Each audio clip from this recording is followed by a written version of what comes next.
است که بسازیم، اما نمیسازیم.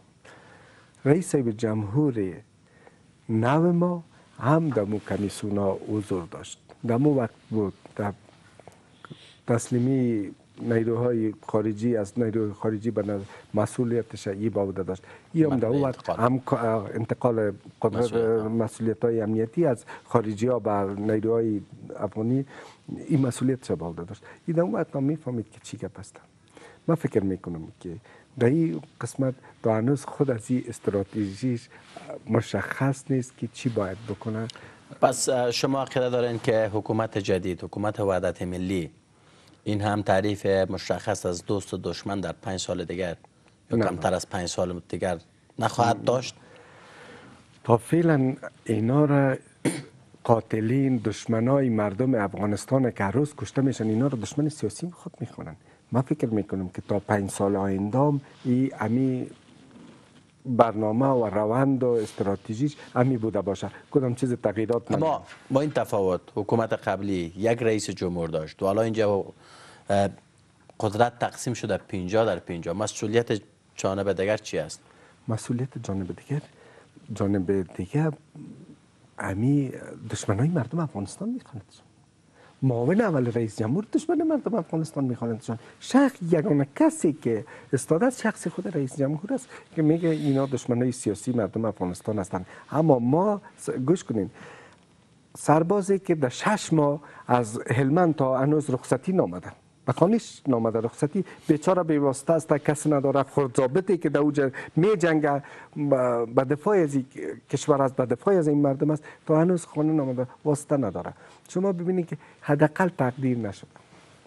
در زمانهای قبلی سربازایی که از خود ابتکار نشان میدادن، سای منصبایی حداقل ترفیع میکردن، برشان تقدیر نامه داده میشد، نقدی تقدیر میشدن. متاسفانه که کاملا این احساس در حکومت افغانستان مرد و فوت کرده، دفنش کردید. حکومت جدید، در حکومت جدید و در حکومت قبلی، در حکومت قبلی خب کاملا نیروهای امنیتی همیشه بیچاره تهدید میشدن، همیشه اینا عملیات میکردن، دستاوردها میداشتن، اما توسط رئیس جمهور کسایی که اینا میگرفتن، اسیر میگرفتن، اونا رها میشدن که دروازه زندان باز بود.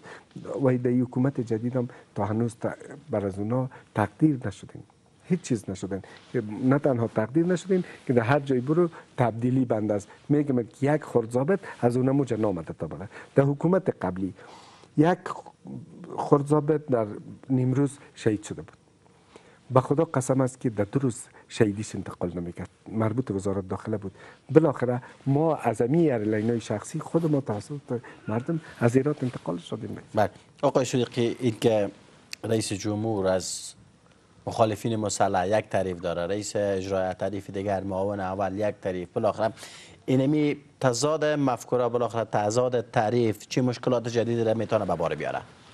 نظر به صحبت های اینا، من شخص خودم امیدوار بر این نیستم که ما یک سیاست درست و واقعا که مورد قبول هر 3 نفر باشه یا هر 3 تیم باشه، مورد قبولشان باشه، تا آخر حکومت اینمی شعارا دشمن سیاسی و دشمن مردم افغانستان یه ادامه داره. بالاخره وا به جان هو اولاد وطن، اولاد ما، برادر ما که در اوج شهید میته، خون میریزانه و به خاطر این مردم جان خود از دست میده. پس شما اشاره میکنین که تا 5 سال دیگر باز هم نیروهای امنیتی افغانستان و مردم افغانستان دوست و دشمن خود بالاخره نخواهد شناخته؟ مردم افغانستان دوست و دشمن خود شناخته، ارگانهای قوای مسلح ما شناخته، متاسفانه که زعیم کشور تا هنوز نشناخته که اینا دوست سیاسیش هستن یا دوست دشمن مردم افغانستان هستن. این که ما تعریف مشخص نداریم، رئیس جمهور یک